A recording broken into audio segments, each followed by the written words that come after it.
আমাদের আজকের আলোচনার বিষয়বস্তু ভারতীয় দর্শনের যে 6টি মুখ্য দর্শন আছে, যেমন সাংখ্য, যোগ, ন্যায়, বৈশেষিক, মীমাংসা এবং বেদান্ত। আমরা আজকের আলোচনার মধ্যে বেদান্ত দর্শনের তার মেটাফিজিক্যাল পার্সপেক্টিভ, তার অ্যাক্সিওলজিক্যাল পার্সপেক্টিভ এবং তার এপিস্টেমোলজিক্যাল পার্সপেক্টিভের কিছু অংশ আজকে আমরা তুলে ধরার চেষ্টা করছি। এখন অধিবিদ্যাগত দিক থেকে ভারতীয় দর্শন এবং গোটা পৃথিবীর যে কোনো দর্শনই অধিবিদ্যাকে ভিত্তি করেই তার ব্যাখ্যা, বিশ্লেষণ, তার প্রয়াস এই সমস্ত কিছু বজায় থাকে। সেরকমভাবে ভারতীয় দর্শনের যে গতি প্রকৃতি তাতে লক্ষ্য করা যায় যে বেশিরভাগ দর্শনের মধ্যেই একটা দ্বৈতবাদ বা একটা বহুত্ববাদের একটা প্রবণতা ভারতীয় দর্শনে ছিল। যেমন সাংখ্য দর্শন ডুয়ালিজমে বিশ্বাসী করে, পুরুষ এবং প্রকৃতি। ন্যায় এবং বৈশেষিকও সেটা বহুত্ববাদে বিশ্বাসী এবং যারা মনে করে যে সৃষ্টির পিছনে অসংখ্য উপাদান আছে। প্রায় একই রকম মতবাদে বিশ্বাসী জৈনিজম, অনেকান্তবাদ, যারা বিশ্বাস করে যে রিয়ালিটির ক্ষেত্রে ব্যাখ্যাটা হচ্ছে প্লুরালিস্টিক, অনেকান্ত, অনেক উপাদান আছে যে উপাদানগুলির সাহায্যে আমরা সৃষ্টিকে ব্যাখ্যা করতে পারি আর কি, সৃষ্টির প্রসঙ্গ, সৃষ্টির ভাবনা, উৎস ইত্যাদি আর কি। তো বেদান্ত দর্শন সেই হিসেবে ভারতীয় দর্শনের ক্ষেত্রে কিছুটা ব্যতিক্রমী। যারা প্রথম মনে করা শুরু করলো যে সৃষ্টির মধ্যে যে উপাদান আছে সেটি হলো একটি, অর্থাৎ এটি বিশেষত মনৈষ্ঠিক। যারা মনে করে ঈশ্বর সত্য এবং গোটা পৃথিবীর যে বহিঃপ্রকাশ, সেই বহিঃপ্রকাশ হচ্ছে একটি সত্যের মধ্য দিয়েই সেটা উৎসারিত।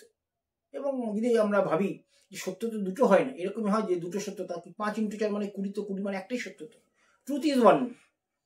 তাহলে বেদান্ত দর্শনে যারা বিশ্বাসী তারা মনে করে ট্রুথ ইজ ওয়ান, তবে অন্যান্য সত্য সেই একটা সত্য থেকে উৎসারিত হতে পারে। একম সৎ বিপ্রা বহুধা বদন্তি, যে একটাই সত্য, সে একটা সত্য থেকে অসংখ্য সত্য উৎসারিত হয়। সুতরাং সেই হিসেবে ভারতীয় দর্শন সেই মনোইজম তারা বিশ্বাসী। প্রথম মনে হলো যে 3টি বক্তব্য এখান থেকে খুব স্পষ্ট করে বলা হলো। একটি হল ঈশ্বর সত্য, নাম্বার 1। 2 নম্বর হচ্ছে জগৎ মিথ্যা, ওয়ার্ল্ড ইজ ফলস, সেকেন্ড। এবং 3 নম্বর হচ্ছে জীব ব্রহ্মৈব না পর, অর্থাৎ জীব এবং ব্রহ্মের মধ্যে কার্যত কোনো পার্থক্য নেই। সুতরাং এখানে সেই ঈশ্বরত্ব বা সামগ্রিক যে ব্যাখ্যা বিশ্লেষণ, আমাদের যে সারাউন্ডিং ওয়ার্ল্ড বা রিয়েলিটি, সেই ব্যাখ্যা প্রসঙ্গে ঈশ্বরের সেই অস্তিত্বটাকে চূড়ান্ত বলে মনে করা হলো। যে সৃষ্টির পেছনে একটি উৎসই কাজ করছে, সেটা হচ্ছে ঈশ্বর। এবং শঙ্করাচার্যের কথা যদি ভাবি, তিনিও তাই বলছেন যে ঈশ্বর সত্য, জগৎ মিথ্যা। এখন প্রশ্ন যে জগৎ মিথ্যা হবে কি করে? আমরা তো দেখছি যে আমরা চোখের সামনে জগৎটাকে দেখছি, আমরা চোখের সামনে জাগতিক বিভিন্ন কার্যকলাপ তার সাথে যুক্ত হচ্ছি, তাহলে how it is falls, falls হয় কোথা থেকে সেটা। তা শঙ্করাচার্য একটা সুন্দর ব্যাখ্যা দিলেন এবং তিনি বললেন যে এই কারণে জগৎ মিথ্যা, কারণ জাগতিক সমস্ত বিষয়বস্তুর যে এক্সপ্রেশন, জাগতিক সমস্ত বিষয়ের যে তার যে বহিঃপ্রকাশ, সেই বহিঃপ্রকাশটাকে শঙ্করাচার্য মনে করেন এটা হচ্ছে অসম্পূর্ণ, ইনকমপ্লিট বলে মিথ্যা। যেমন দৃষ্টান্ত স্বরূপ যদি আমরা বলি যে, যেমন মনে করছি এটা একটা বই, আমি যদি বলি এটা একটা বই, এটাকে কমপ্লিট একটা এক্সপ্রেশন, বহিঃপ্রকাশ না, এটা কিন্তু কতগুলো পৃষ্ঠার সমষ্টি, পৃষ্ঠা কতগুলো উপাদানের সমষ্টি, সেই উপাদান আবার কতগুলো উপাদানের সমষ্টি। অর্থাৎ একটা বিষয়ের যখন আমরা ব্যাখ্যা বিশ্লেষণ করছি, কোনো একটি বাক্যের সাহায্যে, কোনো একটি ভাবের সাহায্যে, কোনো একটা ভাবনার সাহায্যে, আমরা যখন কোনো একটা অবজেক্টকে, যখন তার অ্যাট্রিবিউটস গুলোকে ব্যাখ্যা বিশ্লেষণের চেষ্টা করছি, আমি যদি কোনো একটি বিষয়ের মধ্যে দিয়ে ব্যাখ্যা করি, সেটা কিন্তু আরেকটি বিষয়কে নিয়ে আসছে সেটা আর কি। অর্থাৎ কোনো না কোনো ভাবে সেটা কিন্তু অসম্পূর্ণ, আর অসম্পূর্ণ বলে মিথ্যা। এইরকম একটা থিওরি অফ ইলিউশন বা মায়াবাদের মধ্য দিয়ে শঙ্করাচার্য দেখানোর চেষ্টা করলেন যে ঈশ্বর সত্য, জগৎ মিথ্যা এবং জীব ব্রহ্মৈব না পড়ো, অর্থাৎ সৃষ্টি এবং স্রষ্টাদের দুটো পার্ট যে কোনো ক্ষেত্রেই আর কি। সৃষ্টি হচ্ছে একটা অংশ, আর স্রষ্টা হচ্ছে তার যে মূল উৎস। এখন সেখানেও সমস্যা কোথায়? যদি এরম ভাবি যে ঈশ্বর হচ্ছে একটা সত্য, এক, আর তার সৃষ্টি হচ্ছে আর একটা সত্য, মানে 2, সেখানে কিন্তু ডুয়ালিজম চলে আসে কিন্তু। সুতরাং এটি কিন্তু প্রায় অবধারিত বেদান্ত দর্শনে যে ঈশ্বর এবং তার যে সৃষ্টি, স্রষ্টা এবং সৃষ্টি, এটা কিন্তু অভিন্ন, এটা আর কি। এটা বেদান্ত দর্শনে একটা গুরুত্বপূর্ণ দিক, যেটা অনেকটা সহজ সরল ভাষায় স্বামী বিবেকানন্দ ব্যাখ্যা করলেন যে জীবে প্রেম করে যেই জন সেই জন সে বিচ ঈশ্বর, যে জীবপ্রেম ইজ ইকুয়াল টু শিবপ্রেম, জীব ইজ ইকুয়াল টু শিব আর কি। এবং জীব এবং শিবের মধ্যে কার্যত কোনো প্রভেদ নেই। একটা অদ্ভুত একটা তত্ত্ব স্বামী বিবেকানন্দ ভারতবর্ষে নিয়ে এলেন। বললেন যে হিউম্যানিস্টিক এই যে ধারণা, বেদান্তের যে প্রয়োগের যে একটা বৈশিষ্ট্য, যে হিউম্যানিস্টিক কিরকম, বলছেন মানুষের মধ্যে ঈশ্বর আছেন। কারণ মানুষ যদি এক হয়, ঈশ্বর যদি আর এক হয়, তখন তো সেই দ্বৈতবাদ হয়ে যাবে। সুতরাং ম্যান ইজ পোটেনশিয়ালি ডিভাইন, মানুষের মধ্যে সেই পোটেনশিয়ালিটি আছে, মানুষের মধ্যে ডিভিনিটি আছে। ধর্মের কাজ, আমাদের কাজ তাকে ব্যক্ত করা, তাকে বিভিন্নভাবে তাকে প্রকাশ করা। সুতরাং স্বামী বিবেকানন্দ কিন্তু বেদান্ত দর্শনটাকে একটা নতুনভাবে ব্যাখ্যা করার চেষ্টা করলেন। সেই দর্শনের ব্যাখ্যাটা হচ্ছে এইরকম যে সেখানে স্রষ্টা এবং সৃষ্টিকে একটা অভিন্ন বলে একটা তিনি মনে করার চেষ্টা করলেন। যে আমরা যদি সার্ভিসিং টুয়ার্ডস হিউম্যানিটি করি, মানুষের যদি আমরা সেবা করি, আমরা যদি মানুষের কল্যাণে যদি কাজ করি, ম্যান মেকিং যদি আমরা করতে পারি শিক্ষার মধ্য দিয়ে, ধর্মের মধ্য দিয়ে, সৃষ্টির মধ্য দিয়ে, that is Vedanta philosophy. Vedanta দর্শনের এই যে একটা নতুন ভাবনা, নতুন আঙ্গিক, নতুন প্রয়োগ, যে স্বামী বিবেকানন্দের ভাবনার ক্ষেত্রে একটা, আমি বলবো একটা বেশ বিকল্প রহিত একটা বিষয়বস্তু সেটা। এবং সেই কারণে ওর এই ভাবনাটাকে আমরা অনেক সময় নিয় বেদান্ত বলে আমরা মনে করি আর কি, সেটা স্বামী বিবেকানন্দের এই ভাবনাটাকে আর কি। কারণ যে সময় স্বামী যে কথা বলছেন, তখন ধর্মের মধ্যে অসম্ভব কুসংস্কার, ধর্মের মধ্যে অসংখ্য আচার সর্বস্বতা, ধর্মের নামে মানুষের বিভিন্ন রকমের ভেদাভেদিগুলো ছিল আর কি। স্বামীজি বললেন যে না, ঈশ্বর মানুষের মধ্যেই আছে। সুতরাং আমাদের কাজ কি, মানুষের মধ্যে আমরা যেটা দেখছি সেটা তার অ্যানিম্যাল নেচার। সুতরাং আস্তে আস্তে promoted to its, upgrade it's towards divinity, এটাকে ডিভিনিটিতে উন্নত করো, উন্নীত হোক এটা আর কি। তখন সেই ঈশ্বরত্ব মানুষ অর্জন করে, এবং সেটাই ধর্মের সব থেকে মূল বা প্রতিপাদ্য বিষয়বস্তু।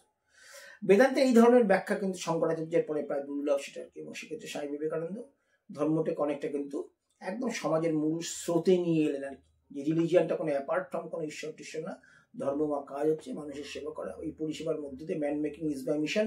স্বামীজি বলেছেন যে আমার কাজ হচ্ছে ম্যান মেকিং, এটা করা ধর্মের মধ্য দিয়ে, সৃষ্টির মধ্য দিয়ে, শিক্ষার মধ্য দিয়ে, সমস্ত কিছুর মধ্য দিয়ে। সুতরাং সেই দিক থেকে বেদান্ত দর্শনের এই যে প্রয়োগ, সেই প্রয়োগের দিক থেকে কিন্তু আমরা পরবর্তীকালে প্রচুর ভারতীয় দার্শনিক দেখেছি, তারা কিন্তু ইন্টারপ্রিটিং ইন্ডিয়ান ফিলোসফি, এটা ঠিক কথা, ইন্টারপ্রিট করেছেন, কিন্তু সেই সমস্ত ফিলোসফি কিন্তু কার্যত সেই ভারতীয় ক্লাসিক্যাল ইন্ডিয়ান ফিলোসফিটাকে নানা রকম ভাবে তারা কিন্তু বিকল্পভাবে তারা সেটা ব্যাখ্যা বিশ্লেষণের চেষ্টা করেছেন। যেমন আমরা যদি মনে করি যে রবীন্দ্রনাথ ঠাকুর, তিনিও কিন্তু বেদান্ত দর্শনে বিশ্বাসী ছিলেন। আমরা বলি ব্রাহ্ম কার্যত বেদান্ত দর্শনের একটি বিকল্প, একটা অংশ আর কি, যেখানে মনে হচ্ছে ব্রহ্ম সত্য, আর কেউ সত্য না আর কি। যে তিনি পৌত্তলিক কথায় বিশ্বাস করেননি আর কি, মূর্তি পুজো তিনি বিশ্বাস করতেন না। এবং তিনি বলছেন সর্বশ্রেষ্ঠ যেটা আমাদের যেটা আমরা যাদের উপাস্য বলে মনে করছেন, তিনি হচ্ছে ব্রহ্ম। সুতরাং সেখানে একটা সুপ্রিম অথরিটিকে আমরা স্বীকার করছি, এবং যার কোনো নিরাকার, এবং যার যেখানে কোনো পৌত্তলিকতা নেই, এরকম একটা ভাবনায় রবীন্দ্রনাথ বিশ্বাসী ছিলেন আর কি, সেটা আর কি। এবং তার কাছে মনে হয়েছে যে রবীন্দ্রনাথ বলছেন এক জায়গায় যে আনন্দ লোকে মঙ্গলা লোকে বিরাজু সত্য সুন্দর। সুতরাং দুটো জিনিস রবীন্দ্রনাথের কাছে আকর্ষণীয় ছিল, একটি সত্য আর একটা সুন্দর, একটা ট্রুথ এবং একটা বিউটি। সুতরাং জাগতিক ব্যাখ্যার ক্ষেত্রে, বিশ্লেষণের ক্ষেত্রে রবীন্দ্রনাথ কিন্তু এই সৌন্দর্য চেতনা বা অ্যাস্থেটিক এই যে জায়গাটাকে সর্বোচ্চ গুরুত্ব দিয়েছেন। যা কিছু সুন্দর সেটাই সত্য, সৌন্দর্যের মধ্য দিয়ে কার্যত সত্যই প্রকাশ পায় সেটা। সুতরাং গান্ধী যেরকম সেটাকে ট্রুথ বলছে, truth is my highest god, Gandhiji বলছেন আমার কাছে সর্বোচ্চ ঈশ্বর হচ্ছে সত্য আর কি। এবং যেহেতু আমার কাছে সব থেকে চূড়ান্ত হচ্ছে সত্য, সুতরাং সেই সত্যের পথ হচ্ছে অহিংসা। অহিংসা is the non violence is the way of achieving towards truth. তাহলে সত্যের সেই যে ব্যাখ্যা বা বিশ্লেষণ, সেই সত্যের ব্যাখ্যা বিশ্লেষণের ক্ষেত্রে সেখানে গান্ধী কিন্তু সেই দিক থেকে তিনি কিন্তু বেদান্তবাদী। আবার রবীন্দ্রনাথ সেখানে যে সৌন্দর্য বা নান্দনিকতার কথা যেটা বলেছেন, তিনি তার শিক্ষার মধ্য দিয়ে, ভাবনার ভিতর দিয়ে, চেতনার মধ্য দিয়ে সেই চূড়ান্ত সত্যকে প্রকাশ করার চেষ্টা করেছেন।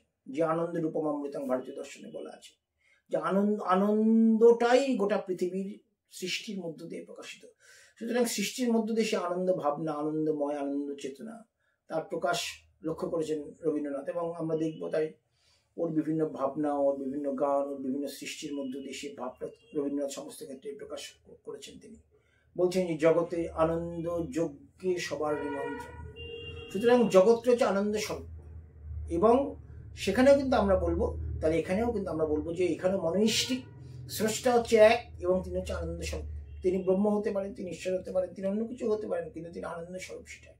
এবং যেটা আনন্দ স্বরূপ সেটা আবার ট্রুথ, সেটা আবার সত্য, সত্য বলে আনন্দ স্বরূপ সেটা। সুতরাং ভারতীয় দর্শনের এই যে মনোইজম, এটা কিন্তু আমরা বলবো পরবর্তীকালে স্বাধীনোত্তর পরবর্তী ভারতবর্ষে বা স্বাধীনতার আগের ভারতবর্ষে, সেখানে কিন্তু এই বেদান্ত দর্শনের একটা বিরাট প্রভাব কিন্তু আমরা লক্ষ্য করি।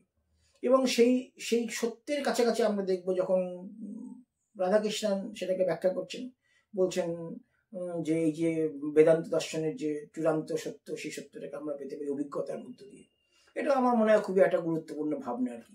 যেটা ঘটনা আমাদের যে অনুভূতি, আমাদের যে ভাবনা, আমাদের যে প্রকাশ, অভিজ্ঞতা যেটা হয় না। কিন্তু আমরা অনেক মানুষ আছি যারা আমরা যেটা রোজ যদি বাজারে যাই, আমাদের একটা অভিজ্ঞতা, তার মধ্য দিয়ে আমরা নিজেকে এক্সপ্রেস করতে পারি।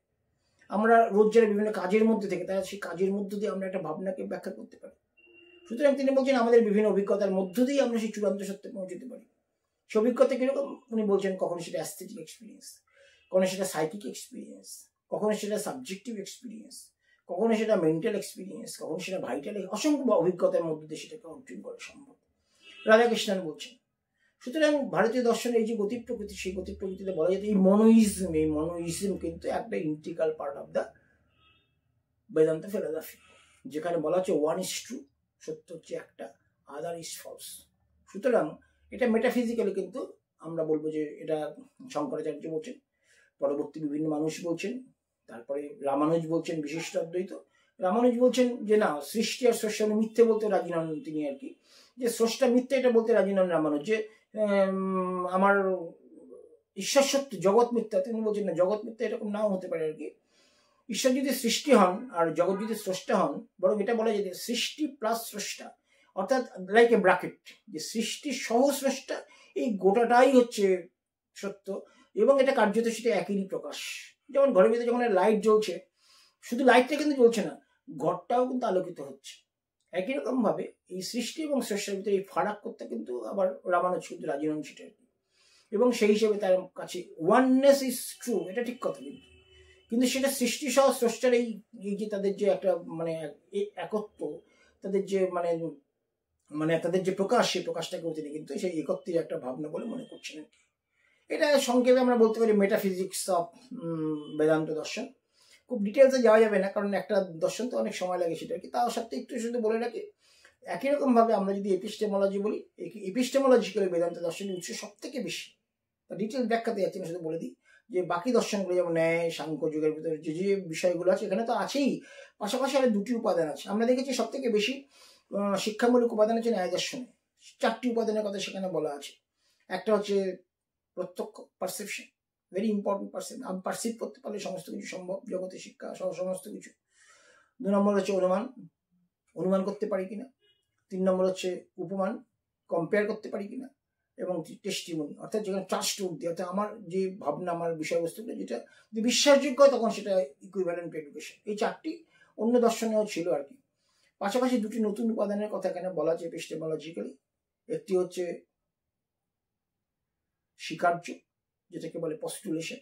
আমরা জানি বলে স্বীকার্যের মধ্যে দিয়েও এপিস্টেমোলজিক্যাল কোনটা কিছু শিক্ষামূলক ভাবনা সম্ভব সেটা আর কি। এটা হচ্ছে পঞ্চম, আর হচ্ছে নন পারসেপশন। পারসেপশন যেমন সোর্স অফ নলেজ, অনুভব করছি, দেখছি, আন্ডারস্ট্যান্ডিং প্লাস অবজারভেশন, এই দুটি একত্রিকে আমরা পারসেপশন বলি।